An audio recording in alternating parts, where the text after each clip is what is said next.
Welcome to another Wednesday edition of Mullet Family. Howdy, howdy. We almost didn't make it. Now, sifting out some of the comments. We would love to be able to read all of your comments, but there are just too many. So a couple of comments on the bear spray. Wise words for bear spray. So yeah, bears don't like spice. Somebody caught the sarcasm. Gordon asks, is bear spray enough on a full-grown adult hungry bear coming out of hibernation? You know, I've been hearing more and more reports of bears that if they're really hungry, like the first dose will deter them, but if they're hungry, they come back and try again. For instance, I've heard multiple times of hunters harvesting an animal. A grizzly will come in. There was an incident where two hunters, I think they were in Montana or Wyoming, just in the last year or so. One of them had harvested an elk. A bear came in directly downwind. They sprayed it. The second time around, they had to spray quite a bit more. That bear was hungry, and they ended up they ended up using up all their bear spray, and then he came again, and they ended up shooting a bear, and he wounded him. They ran off. But and I've been something I've been hearing more and more is if they get sprayed once, the second time it's not as effective. Most people that encounter bears, they laugh at bear spray. They're like, you take a gun. One of the things that I hear all the time is even if you have a gun or a bear spray, especially grizzlies, they're on you so fast you don't even have time to react and use them because they are really, really quick.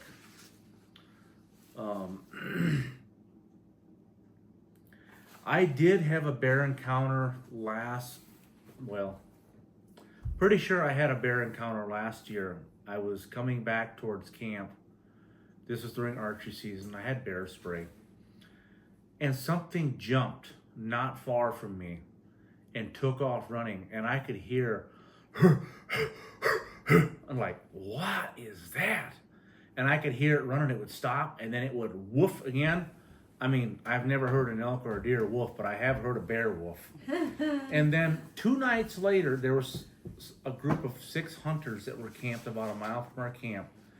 They had a young grizzly bear that came in, stampeded the horses, dug through their supply, just raised absolute havoc. But if they do get hungry, they can do a lot of damage. For instance, I have a building that we sold. My little shop that I had moved over. Interestingly enough, the guy calls me up and wondered, is it wood or is it metal? I said, it's metal. And he said, I'm looking for a new hunting cabin. He said, I had a cabin and I had $5,000 worth of Mountain Ops, which is not Mountain Ops. He had $5,000 worth of freezer meals, Mountain House freezer meals in there. A bear found $5,000 worth of freezer meals. Was it freeze-dried meals? It was freeze-dried. It's the stuff that you buy specifically designed for the backcountry. You bring water up to a boil, put it in there, leave it sit 10 minutes, and then you've got a hot meal. A bear got in there and kept coming back, ate everything, demolished his cabin. So, Jana 519. I really enjoyed your video. You prepared lots of great foods and everything looked so delicious. Your family's walk in the woods looked very enjoyable. It was nice that you and Priscilla raked your parents' lawn. It really looked nice. Take care and have a great new week. Thanks, Jana. Here we have a comment from Black Bear 9460. Full confession, did Marvin drink his green drink? Be honest. Did you like it? If you drink it, inquiring minds want to know. You know, at first, like 5 years ago when Mary started feeding me some of that stuff, I'm like, man, that is just not me. But Junk food. well, it's rabbit food. Rabbit food, yeah. Lettuce and celery, but I've actually come to really like it. It's actually, I really good. like it. Yeah, I really enjoy freshly juiced fruits and vegetables. Oh, it is so nutritious and good. I have one here from Our Silver Moments, 6028. Hello, Mary and Marvin. I started watching your channel soon after you started it on a recommendation from Priscilla and Jois. From having a channel of my own, Our Silver Moments, I know the effort it takes to make new videos every week, and I have watched your family grow and have followed you while you moved from one home to another. I look forward to my weekly catch-ups with you. I wanted you to know that much. I appreciate what you share. Blessings and best wishes. Well, thank you, Colleen. Thank you so much. Yeah. That means a lot. Yes. And Faye Potts. I love the sound of children enjoying life. They were not a distraction, so please don't ever apologize for their presence in the video. I can't imagine the world without them. Here we have a comment from Garrett, MCKR. Garrett? Here we have a comment from Garrett McGrill. Garrett McGrill. Spinach. It's March in the Ohio Valley. We are harvesting from last year's plants again. They are under 2 feet of snow. Beautiful and delicious. We so enjoy all the family's YouTube channels. See you at the auction. Hey, look forward to meeting you. Yes. Talking about the auction, we've got some stuff that we're probably going to be sharing with you. If any of you have watched, I'm the guy that usually churns the ice cream, looks after that. I don't make the ice cream, I just churn it. Yeah. And I'm the one that sells it. Talking about the school sale, I don't make the mix or anything like that, but the freezer we've been using was just on loan, and the church decided that for the church functions, school functions, we have some events throughout the year, that it would be beneficial that we need to get our own. So, and I was remembering this because this person from Ohio talked about an auction. So I ended up contacting Lehman's, which is located there in, I think, in Kidron, Ohio. And I got a brand new ice cream churn. I've looked high and low for the ones with the old hit and miss engine on it. Man, they're in the $10,000 range for the most part. So we decided that we bought the big tub, like the 20-quart tub with an extra can. And I'm going to be putting that together. And then hopefully that'll all get done. And I'll probably record that kind of. It's not going to look exactly like the store-bought ones. First off, I need a wagon, something to put it on. And I was looking around, and 2 nights ago, I saw this cute little wagon. It was a custom-made wagon to pull behind an ATV. And they want, for what they're asking for it, I can't even buy 2 of the wheels. So I'm going to be headed out tomorrow morning really early, around 6. It's about 2 hours from here, one way. I'm going to go get that. I'm going to bring that home. I might have to modify it a little bit as far as putting a new floor in it. And but yeah, we'll take you along with that. Getting the wagon, getting everything. I have to put an engine on it, get some pulleys on it to gear it down so it churns right. The other thing that we might do is I'm toying with the idea of building a small, cute little chicken coop for the auction. Kind of curious, has anybody done this? Wondering if it would be interesting to watch the build, and then maybe you'd have the option, if you want, you could buy it at the sale. Yeah, that would be nice. So Darlene Schroeder 9799, you commented, I worked for an Ace store in Iowa. We used a kerosene heater like you described to heat our greenhouse in early spring. One warning is to keep extra fuel far away. That's an idea.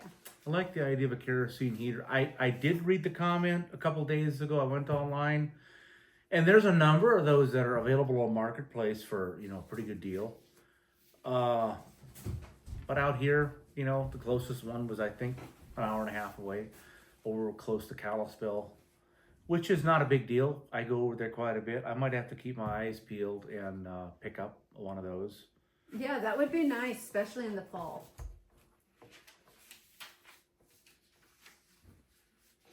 Here's the one from Porky Pig 546. German Shepherds are the best. We love our dog. He's getting to be old. I was hesitant to get a German Shepherd when we got him as a little pup because they're known to be really aggressive. But he turned out super, super nice. I got on his case pretty bad. Because German Shepherds are known to can be very aggressive. I was pretty on top of him when he was young, not to be aggressive to strangers when they came in, and he turned out to be just like he doesn't live up to the German Shepherd's reputation for the most part. Very docile. Yeah, he's a very sweet dog. Here we have a comment from across the pond. Unfortunately, the printout didn't give the email. Or the name. But it says, "Hello, Mary. I wish I could be one mouse in your kitchen. All the food looking so yummy. Greetings from Germany. Eula." Sorry, my poor English. Oh, your English is totally fine. Wow, that's amazing. All the way from Germany. Yeah. I'm sorry it didn't print out your name, but I don't think you would want to be a mouse in my kitchen. You might have the broomstick after you. We know what you mean. Yeah. Porky Pig 456. Are you going to go gray like your sister? This is directed at you, hon. Mm-hmm. Hair dye isn't natural and full of chemicals. Gray is popular these days. You know, I had the thought, why don't I dye my hair white and then start asking for my senior citizens discount? And it would look like I had a really young chick for a wife. What do you think?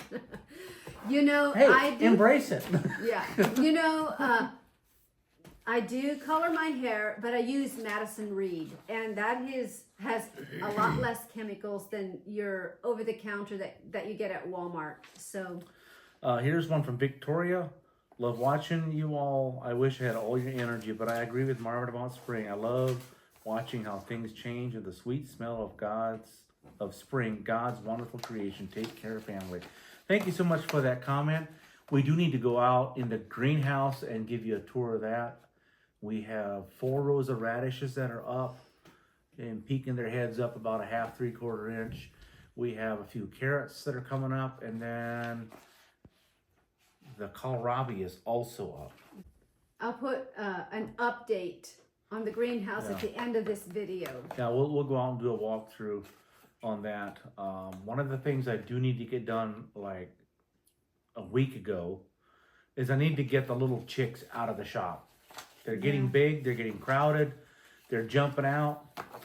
I have a place that I had intended to put them, but then I had another chicken that went broody. So she's in there getting close to one of these next days. She's going to hatch out some chicks. So I've got to come up with another place to get them outside. And yeah, they're starting to stink up the shop a little bit. I opened the doors. I just wanted to show you these little flower pots. I just thought they were so cute and beautiful. I want to plant some flowers in it, and I just thought they were so cute. Here's another one that we don't have the name on it. Does your mom's pictures, what does your mom's picture sell for? May get one when I'm out there. I honestly do not know. Maybe we should go over to the store and just take some photos so they have an idea if they want to show off. Not everything is the same price because they're not the same size. Right. And some might take longer to paint, so they might be a little bit more or less if it didn't take so long. So numerous people commented that they know the children were not a distraction. I know when you're up to your armpits and alligators are raising children, it seems to be loud and disruptive, but you know, when they're not here, it's so quiet and there's just something missing. Yeah. And they grow up so fast. I remember so well when Jerome and Morgan were just little tots, like 3 and 1 and 3. And now Jerome is 16. He's driving. Well, he's in the process of in getting his license. Yeah, he's in the process of getting his driver's license. This next coming Saturday, Lord willing, I'll be taking Morgan to a mandatory one-day training for bow hunters education. Hopefully I can make it. We do have news that I have a relative back in Oklahoma that is ailing. And so we might be taking a flying trip. To Oklahoma. Yeah, we may, depending. But yeah, it's an exciting time of the year. Hopefully in the next week or so, we're gonna get the barn stained and get that wrapped up and start getting things knocked out, get it done on the outside. It's still too early to plant here in the garden. I mean, we could plant radishes, but we have radishes and lettuce planted in the greenhouse. Out where we're at, you know, Mother's Day weekend is the rule of thumb when a lot of people plant their garden. Now, I know that's extremely late for a lot of the country, but where we're at, that's just kind of the safe time to plant. And I did read some of the comments about fruit trees. I think I may have touched on this previously. I don't really know if we're going to be able to have fruit trees. You kind of got to look at your neighbors. And if none of those have fruit trees or gardens, you know, maybe there's a reason. I would love fruit trees, plum trees. I did take some seeds for grapes, apples, apple seeds. I have a habit of, you know, when I'm eating a nice big juicy apple, I save the seeds. So I have like 3 or 4 different kinds of apple seeds that I planted. I don't know if they're going to do anything. If they don't, I didn't spend a lot of money on trees. I think that's going to be a wrap for now. We appreciate each and every one of you for watching. It means a lot to us. Unfortunately, we can't quite read all the comments. But yes, thank you so much. And if any of you are going to be at the sale, please swing by and say hi. Thank you so much and have a good night. About 62 degrees. It's starting to dry out. The area that we got stuck so bad, I've got the skid steer back here. Got most of it leveled out. I'm going to head out to the greenhouse and make sure that it's got enough water in there.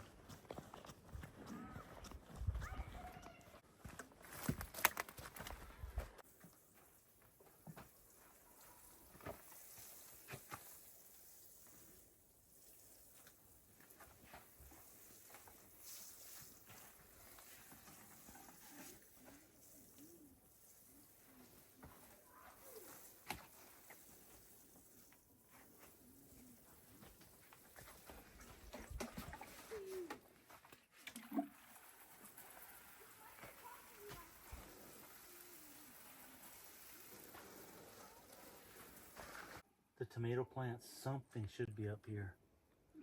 But then again, these should be up too.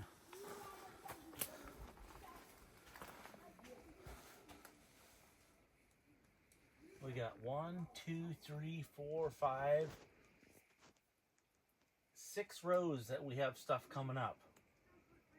We have radishes coming up here. We got lettuce. The carrots are not coming up yet. Here, I think we have those white icicle radishes. Those usually come up really quick, unless these are kohlrabi. These might be kohlrabi, I'm not sure. We'll see when they develop.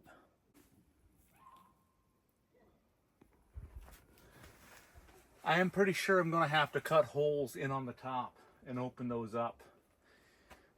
The 2 greenhouses I had previously were quite a bit smaller.